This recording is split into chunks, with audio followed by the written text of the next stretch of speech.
ఒక్కసారి కొమ్మూరి గోల్డ్ కి కాల్ చేయండి. తాకట్లో ఉన్న మీ బంగారాన్ని విడిపించి మార్కెట్ ప్రైస్ కి వాళ్ళు కొనుక్కుని మిగతా డబ్బులు మీకు ఇచ్చేస్తారు. బంగారం ఇంకా తగ్గుతుందా? ఈ మధ్య బంగారం కొనాలనుకునే వాళ్ళందరి మనసులో ఉన్న ప్రశ్న అయితే ఇదే. ఎందుకంటే గత 6 వారాలుగా బంగారం ధరలు నెమ్మదిగా తగ్గుతూనే ఉన్నాయి. ఒకప్పుడు రోజు రోజుకి కొత్త రికార్డులు సృష్టించిన బంగారం ఇప్పుడు మాత్రం కాస్త తగ్గిందనే చెప్పుకోవచ్చు.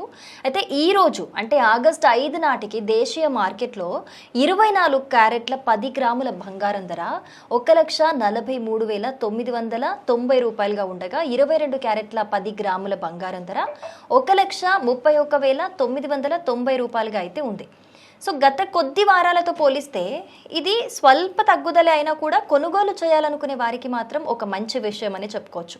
దీంతో చాలామంది ఒకే మాట అంటున్నారు, ఇంకా కొంచెం తగ్గితే బాగుంటుందేమో, ఇంకా ఆగితే ఇంకా తక్కువకే వస్తుందేమో అని. మరి నిజంగానే బంగారం ఇంకా తగ్గే అవకాశం ఉందా, లేక ఇదే సరైన టైమా? ఈ విషయం అర్థం చేసుకోవాలంటే మాత్రం మనం ముందుగా పాస్ట్లో ఏం జరిగింది, ఎలాంటి ఫ్లక్చుయేషన్స్ జరిగాయి బంగారం విషయంలో అనేది చూడాలి. నిజానికి బంగారం ధరలు ఎప్పుడు ఒకేలా అయితే ఉండవు. ప్రపంచంలో ఏదైనా ఒక పెద్ద సంఘటన జరిగినా, ఏదైనా ఉద్రిక్త పరిస్థితులు జరిగినా దాని ప్రభావం బంగారం మీద ఖచ్చితంగా ఉంటుంది. ఇది మనకు అందరికీ తెలిసిన విషయమే.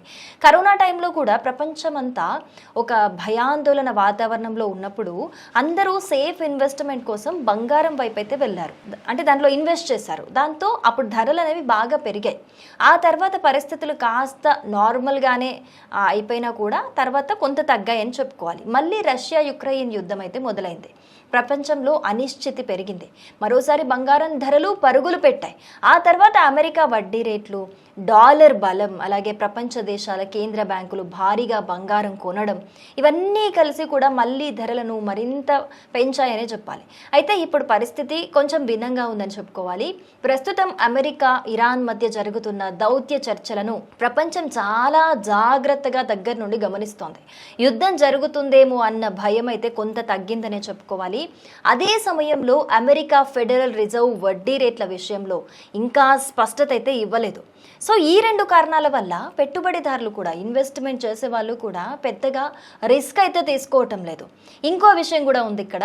గత కొన్ని నెలల్లో బంగారం ధరలు బాగా పెరగడంతో చాలామంది ఇన్వెస్టర్లు ఇప్పుడు లాభాలను అయితే తీసుకుంటూ ఉన్నారు. అంటే ఎక్కువ ధరకి వాళ్ళు అమ్మేస్తూ ఉన్నారు మార్కెట్లో.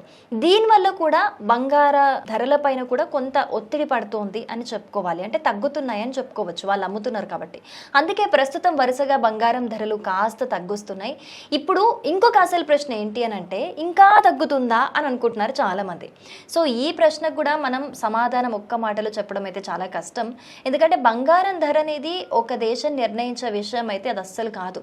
ప్రపంచంలో జరిగే కొన్ని పరిణామాల మీద అయితే ఇది ఆధారపడి ఉంటుందనే విషయం మనకు తెలుసు.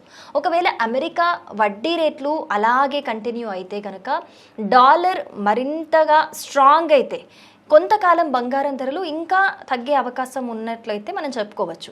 అదే మధ్యప్రాచ్యంలో మళ్ళీ ఉద్రిక్త పరిస్థితులు ఏర్పడినా, ఒకవేళ ప్రపంచ ఆర్థిక వ్యవస్థలో మరోసారి అనిశ్చితి పెరిగినా, లేదా పెద్ద దేశాల ఫినాన్షియల్ కంట్రీస్కి సంబంధించి కేంద్ర బ్యాంకులు మళ్ళీ భారీగా బంగారం కొనడం మొదలుపెట్టిన ధరలు ఒక్కసారిగా మళ్ళీ పెరిగే అవకాశాన్ని కూడా పూర్తిగా మనం కొట్టి పారేయలేమని కూడా చెప్పుకోవచ్చు. అందుకే బంగారం విషయంలో ఎవ్వరూ ఖచ్చితంగా ఇంతకే పడిపోతుంది లేదా ఇప్పటి నుంచి పెరుగుతూనే ఉంటుంది అనేది చెప్పలేరు. ఇక కొనాలనుకునే వాళ్ళకైతే ఒక చిన్న సజెషన్ అయితే చెప్పగలను నేను. పెళ్ళిళ్ళైనా, శుభకార్యమైనా, లేదా ఏదో వ్యక్తిగత అవసరం కోసం అయితే బంగారం కొనాలనుకుంటే, లేకపోతే పండగలు వస్తున్నాయి, పండగలకైనా ఒకేసారి మొత్తం కొనడం కంటే కూడా ఇన్స్టాల్మెంట్ వైజ్ కొనడం అనేది చాలా బెటర్ అని చెప్పుకోవచ్చు. అలా చేస్తే అది ఒకవేళ ధర తగ్గినా పెరిగినా కూడా సగటు ధరల్లో కొనుగోలు చేసినా కూడా కొంత మనకైతే ప్రయోజనం ఉంటుందని చెప్పుకోవచ్చు. కానీ ఇన్వెస్ట్మెంట్ కోసం కొంటున్న వాళ్ళు మాత్రం ప్రపంచ పరిస్థితులు, అలాగే అమెరికా వడ్డీ రేట్లు, డాలర్ ఎలా కదులుతుంది, స్ట్రాంగ్ అవుతుందా, వీక్ అవుతుందా, ఇలాంటి అంశాలన్నింటినీ కూడా గమనిస్తూ నిర్ణయం తీసుకోవడం అయితే చాలా మంచిది. సో మొత్తానికి ఈ రోజు ధరలు కాస్త తగ్గినా కూడా బంగారం జర్నీ అయితే ఇంకా పూర్తవలేదు. అది ఫ్లక్చుయేట్ అవుతూనే ఉంటుంది. ప్రపంచ పరిస్థితులు ఏ క్షణమైనా కూడా మారచ్చు.